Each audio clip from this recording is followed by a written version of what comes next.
Hai teman-teman, di sini saya akan menjelaskan tentang konfigurasi jaringan WiFi. Yang pertama adalah ISP atau Internet Service Provider. Sesuai namanya, ini adalah penyedia internet, contohnya IndiHome, FirstNet, MyRepublic, Gig Indosat Urido, Biznet, Bali Fiber, dan lain-lain. Nah, jadi ISP yang ini memasukkan internet di rumah atau kantor kalian. Jalur yang digunakan untuk menghubungkan internet ini bermacam-macam. Umumnya sekarang adalah jalur kabel fiber optik, tapi ada juga yang menggunakan kabel koaksial. Bisa juga menggunakan jalur wireless tanpa kabel, misalnya seperti pakai point to point radio lewat jaringan seluler, tower ISP maupun lewat satelit. Setelah salah satu jalur jaringan internet digunakan, kita butuh yang namanya jalur penghubung masuknya internet yang namanya modem. Apa itu modem? Modem adalah modulator. Alat ini berfungsi menerjemah apapun data yang dikirimkan dari internet ke format yang bisa dikirimkan melalui jalur koneksi. Untuk membagi jaluran koneksi yang datang ke modem itu ada yang namanya router, switch atau hubs, atau Wi-Fi access point. Nah, router ini akan menghubungkan modem untuk membangun koneksi internet, kemudian dia akan menghubungkan ke jaringan lokal area network atau LAN. Tepatnya perangkat-perangkat yang ada di jaringan lokal area. Seperti yang kita ketahui, di sebuah jaringan ada yang disebut alamat atau sering disebut IP address. Dan dikonfigurasi sebuah alamat IP address biasanya juga diatur oleh gateway atau perantara yang menghubungkan ke jaringan lokal ke internet. Di sini router yang berfungsi sebagai gateway-nya atau jalur penghubung ke jaringan internet.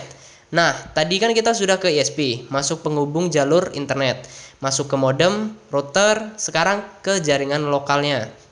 Tentunya masih ada penghubung lagi dari router ke jaringan lokal ini. Perangkat yang sering digunakan ini disebut switch atau hubs atau access point.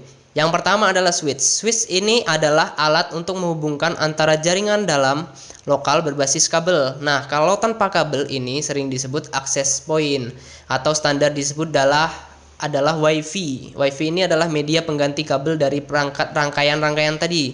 Rangkaian router tadi, perangkat kalian di jaringan lokal. Nah, supaya ada konektivitas WiFi ini, ada perangkat yang namanya access point.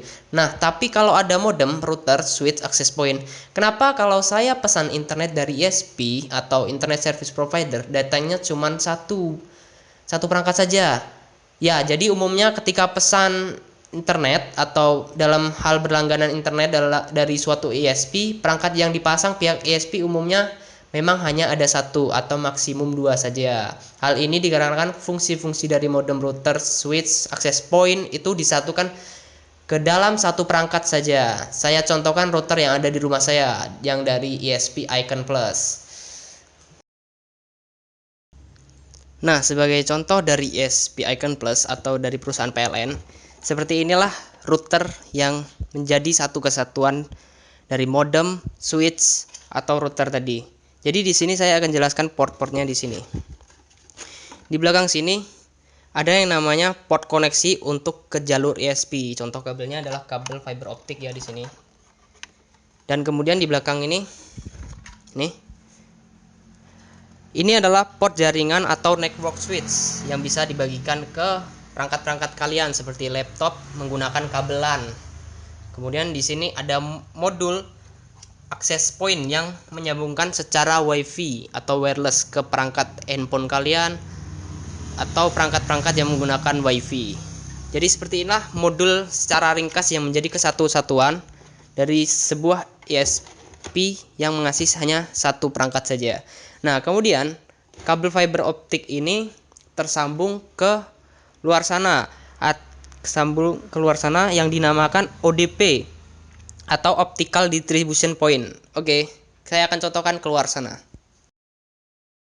Dari ISP tadi akan tersambung ke modul ini. Modul ini dinamakan ODP atau Optical Distribution Point, yaitu sebuah perangkat yang berfungsi untuk melindungi dan membagi kabel fiber optik atau protect dan split ke beberapa saluran.